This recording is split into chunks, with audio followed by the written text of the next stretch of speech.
Hello, my name is Jonan Kandwanaho, and I'm the Managing Director at Jonaki Holdings Limited, where we lend money. So we give money to clients. If you're stuck, you need credit, we get to support you.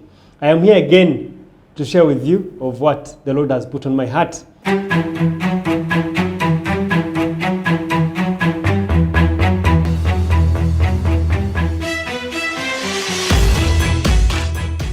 Especially concerning business and specifically money lending as a business. So we yet have another topic today that I would like to share with you, which is beginning with an end in mind. As you're starting that business, how do you hope to end it? Because you start it, but how do you hope to transition? How do you hope to, how do you hope that it runs after your departure or after you've gone to start something else as an entrepreneur? So there are key things that you actually have to consider, key things that you have to look at as you start that business, as you're running that business. Because until you ask these questions to yourself and actually answer them, then you're building castles in the air. Why? Because it's not a matter of if, it's a matter of when that business would probably close or probably grow beyond you and it closes itself. So you need to actually answer these questions earlier than later. Key things to consider. First is your goal. Now, speaking to guys who lend money, as you're starting that business, it could be that you actually wanted your daily bread. You wanted food at home. You wanted to have some bit of salary. You wanted to have some bit of income. But time comes when the business grows beyond the basics, beyond meeting the basics of the daily bread, of the food. So you actually have to plan for that. I remember the time Jonaki Holdings Limited started. We started, with survival money, transport, daily bread, salary here and there, allowances here and there.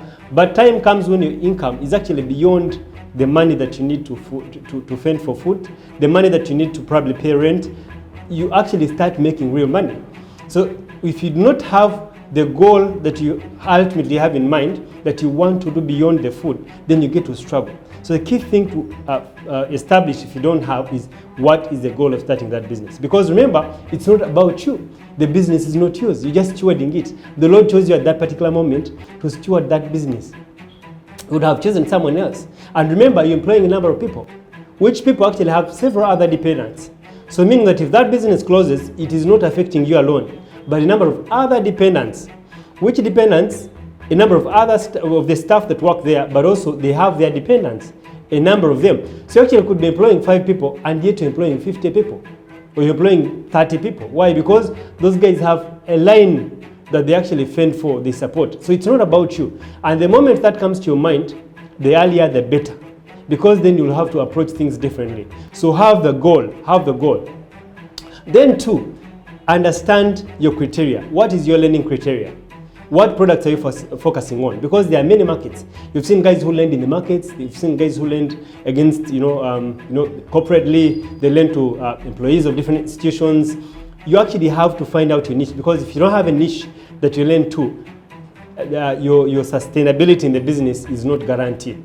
You need to understand that, if they talk Jonaki, if they talk Jonan, what comes to mind? It is a person probably who lends to a particular niche of clients. So that even when the clients are referring you for other clients, because we bank a lot on referrals, especially if you do good service, clients tend to refer you to similar good clients. And so that's the case for bad clients. If you serve bad clients, they tend to give you several other bad clients. So they need to know the kind of clients, the category of clients that you actually serve, in a way to even market you. Because the moment I know I'm serving this kind of clients, I do not even divert. So if you're serving the markets, if you're serving the corporates, if you're serving probably in the bonds, color book loans, you have to have a niche. So you need to have a lending criteria as a must. That is having an end in mind. The other one is you need to assess, because you see, operating in money is operating in a very risky area, because whereas you're operating in the money itself, almost everyone else is looking for that money that you're actually transacting in or that you're operating in. So you think that you're operating in just like people operating clothes. It is liquidity, it is money. So you need to trade very, very carefully. And this brings me to a point of assessment and risk management. So you have to have a risk management plan. I want to ask you a question. For example, if clients defaulted, do you have a provision for them? How do you close off that loan? How do you even prepare your mind to know that, based on what I'm seeing and the way this guy is behaving, it looks like this loan is tending to getting bad. So are you provisioning for it? Have you started providing for it? Because it's even allowed in URA when you're filing your returns. The provisioning. You see, and some of these things might look far-fetched, but you need to have them because it is having an end in mind. And we didn't start at this level as Jonaki. We came to learn these things gradually. And that's why I usually encourage that you watch the previous videos, because I emphasize associating with people who are above you, who are at your level, and who are below you. Why? Because for those that are below you, you get to support them to grow to your level. And for those who are above you, you get to learn one or two things from them. And that's how people grow. But if you go and hide in your cocoon, you don't even belong to an association for money lenders or for financial institutions. Where are you going to learn from? These are the key things. How are you going to assess your risks? Because there are some risks that you're going to face. There are some obstacles you're going to face. The challenges you're going to face that have already been faced by someone else. And yet if you interacted with them, you'd shield yourself before you actually get to face them. So do your proper risk assessment, because in a way it will ensure your sustainability. It will ensure your growth. So you need to look at risk assessment. As a matter of fact, you need to have a risk management plan. If you think a plan is 500-page document, no. It could be 1 page, it could be 2 pages, but this is how you mitigate the risk. This is how you manage your risks. So if you have an end in mind, if you begin with an end in mind, if you're registering a new company, you've just started probably 6 months, 4 months, have these things at the back of your mind, because ultimately the business will have to outgrow you. The final thing you may have to consider, of course, there are a number of things that you have to look at, but there's a key thing that you have to consider. And this has to come out very handy. It is exit strategy. A business will reach a level and it will outgrow you. Believe it or not, it will happen. Especially if you learn and implement some of the things that I get to share. Because you reach a level, probably a business is turning over $1 million a month. It's turning over probably $1 billion a year. So what happens? And probably your capacity and your level of education and your level of qualification can only manage a business that is turning over probably $500,000 US. So then that means the business alone pushes you to look for another person who is highly qualified to actually run it. Someone who is a specialist for running it. That explains why some of the founders are not running their business that they started. If you look at Apple, if you look at global companies, some of them, the founders actually aside. Why? Because the business got to a particular level and it went probably beyond their level of management. Or probably they want to start something else. Because you see, as entrepreneurs, you are the roller coaster of starting and starting and starting. You want to start as many ventures and sell them off. So it is important that you have an exit strategy. Do you want to exit through a merger, like someone buys you off? Do you want to exit probably